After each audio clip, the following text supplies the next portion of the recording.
हर हर महादेव, जय भोलेनाथ। नमस्कार, मैं शारदा पांडे मार्गदर्शन पे आपका स्वागत करती हूँ। दोस्तों, अधिक मास चल रहा है। अधिक मास पावन पुनीत अधिक मास चल रहा है। ऐसे अधिक मास में हम भगवान भोलेनाथ के साथ साथ नारायण की पूजा की जाती है। इस मास को पुरुषोत्तम मास के नाम से भी जाना जाता है। पुरुषोत्तम यानी कि भगवान विष्णु का ये नाम है और इस मास को भी भगवान विष्णु के नाम से ही जाना जाता है।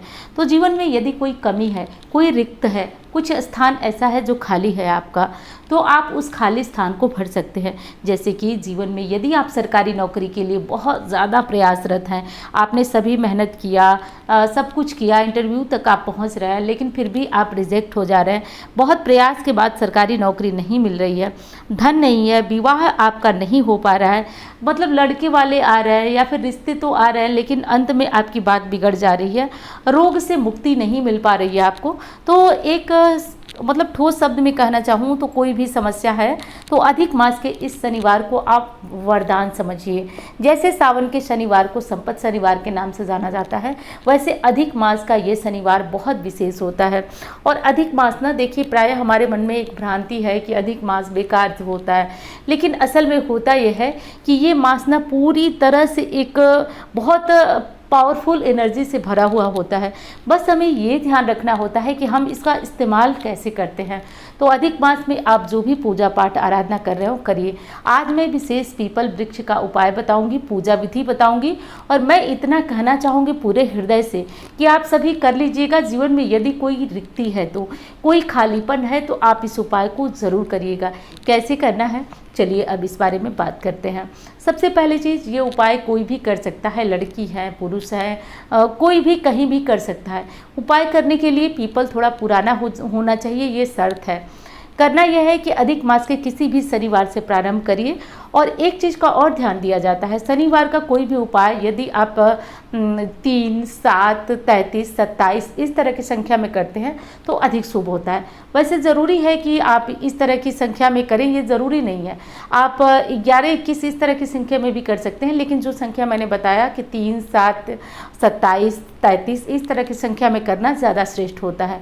तो आपको करना यह है कि जो मैंने संख्या अभी बताई, तो उस संख्या में आप ये पीपल वृक्ष का उपाय कर लीजिए। कैसे कर लीजिए, किस तरह की संख्या में, तो जैसे मान लीजिए 33 शनिवार आप अपने मन में ये संकल्प कर लीजिए। मन में कर सकते हैं, पीपल वृक्ष के नीचे खड़े होकर। संकल्प का मतलब क्या होता है? संकल्प का मतलब वो नहीं होता है जो आप हाथों में जल और फूल लेके बोलते हैं। संकल्प वो भी होता है जो आप अपने मन में सोच लेते हैं और दृढ़ता से उसका पालन करते हैं, वो भी संकल्प होता है। मान लीजिए आपको सरकारी नौकरी चाहिए। बहुत सारे प्रश्न हैं कि सरकारी नौकरी के लिए पर्टिकुलर एक वीडियो बनाइए। तो देखिए, मैं कहना चाहूँगी कि मैं अधिकांश तक जो ऐसे उपाय होते हैं जो हर समस्या को काटते हैं, उनमें मैं बताती हूँ कि आप ये उपाय करिए। तो पर्टिकुलर देखिए, एक वीडियो तो कोई नहीं बना पाती हूँ, लेकिन ये उपाय आप लोग करिए और आप समझिए, जिन लोगों को नौकरी मिलती है या जिन लोगों के काम सफल हो रहा है, बस वो लोग इसी उपायों को करते हैं पूरे नियम और विधि विधान से।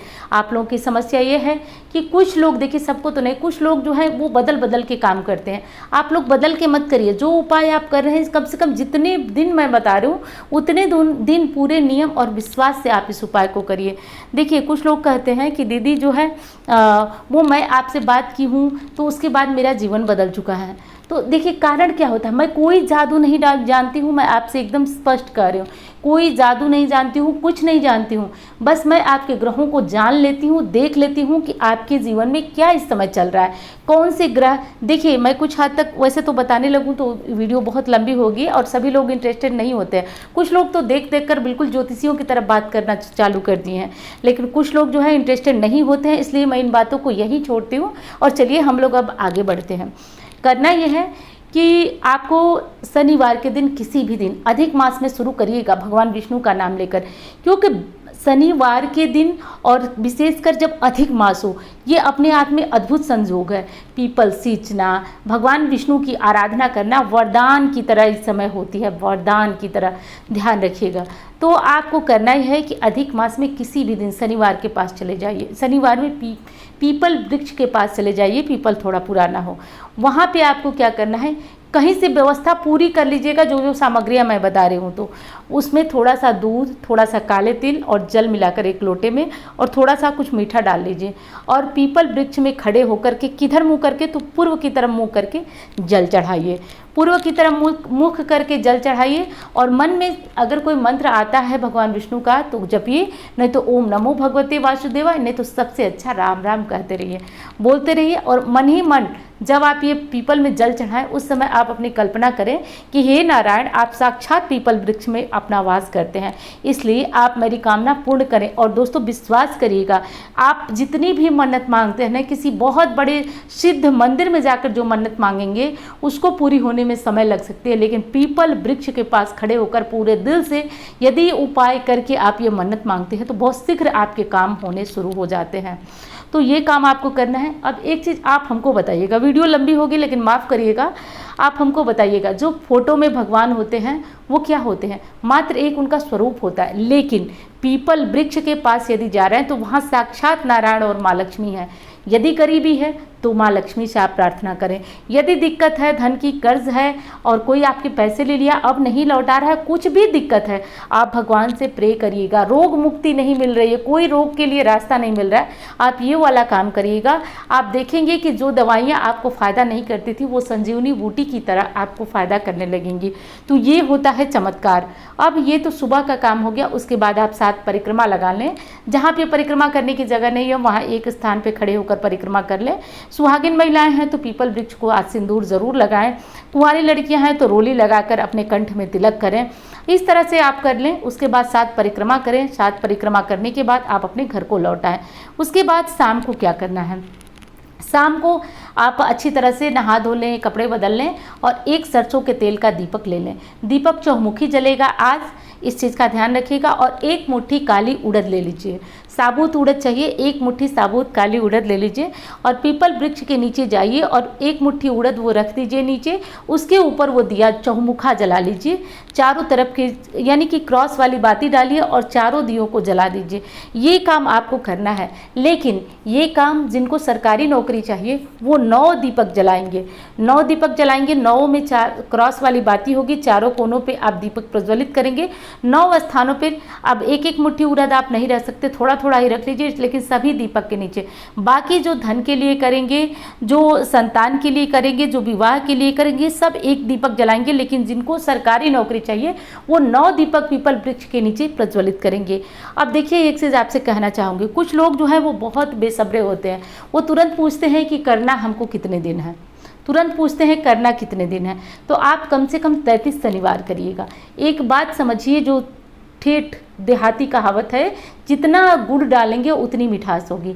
तो जितना ही आप भगवान को प्रसन्न कर, भगवान कोई हमारे लिए थाली सजा के नहीं बैठे हैं कि बस मैं आई और तुम आओ और हम तो हमारी मनोकामना तुम्हारी पूर्ण करेंगे। हमको तपना पड़ता है, हमको मेहनत करना पड़ता है, हमको कष्ट सहना पड़ता है, हमको झेलना पड़ता है। तो इस बीच आप इस तरह से करिए और कोई बाकी चीज़ नहीं कि आपको बहुत कुछ मेहनत अधिक तरीके से करनी है। तो दोस्तों, एक चीज़ और कहना चाहूँगी, वीडियो अच्छी लगे तो लाइक ज़रूर करिएगा और जैसे कि चैनल को सब्सक्राइब कर लेंगे तो कोई उपाय आपसे नहीं छूटेगा। मुझे पता है कल बहुत कमेंट आएगा कि दीदी हमारा तो छूट गया, अब हम अगले शनिवार से करें, क्या करें। इसलिए छूट जाता है क्योंकि आप लोग चैनल को सब्सक्राइब नहीं करते हैं। बस वीडियो सामने आई, देखे और हट गए। तो देखिए, उसमें नुकसान आपका भी है। कोई ना कोई उपाय आपसे निश्चित छूटता होगा, मैं जानती हूँ। इसलिए आप जुड़ के और बध के रहना चाहते हैं तो आप सब्सक्राइब कर लीजिए और वीडियो को लाइक आपकी इच्छा हो तो किया करें। बाकी बिना इच्छा के तो कुछ नहीं हो सकता है। आपको अच्छी लगे तो लाइक करें, चैनल को सब्सक्राइब करें। अगर लगता है कि दूसरा कोई परेशान है तो आप उसको शेयर भी कर सकते हैं और इंस्टाग्राम फेसबुक में मुझे फॉलो करना चाहें तो कर सकते हैं। और जो नंबर देख रहे हैं उस पर मुझसे कुंडली दिखाना हो, केवल कुंडली दिखाना हो तो आप संपर्क कर सकते हैं। देखिए, अब एक चीज़ और बताती हूँ कि ये तो मैंने बता दिया और आपने कर लिया। ये काम वो लोग भी कर सकते हैं जिनकी कुंडली में शनि की ढैया है, साढ़े साती है। आसान मत समझिएगा शनि के इस कष्ट से मुक्ति पाना। आपको आसान इसलिए लगता है कि लगभग हर राशियाँ, करीब करीब 5-6 राशियाँ जो है वो शनि की ढैया और साढ़े साती से प्रभावित रहती हैं। तो हमें क्या लगता है, बहुत आसान लगता है कि चलो ढैया है, साढ़े साती है तो निकल जाएगी। लेकिन ध्यान रखिएगा, जो लोग इन नियम और विधि विधान का ध्यान नहीं रखते हैं, शनि उनको दर दर की ठोकरें देते हैं, राजा से रंक बना देते हैं और यदि विधि विधान से चला जाए तो रंक को भी राजा बना देते हैं, क्योंकि 11वें भाव में, कुंडली में 11वें भाव में जिसके शनि होते हैं, राजा के समान वो व्यक्ति जीवन जीता है।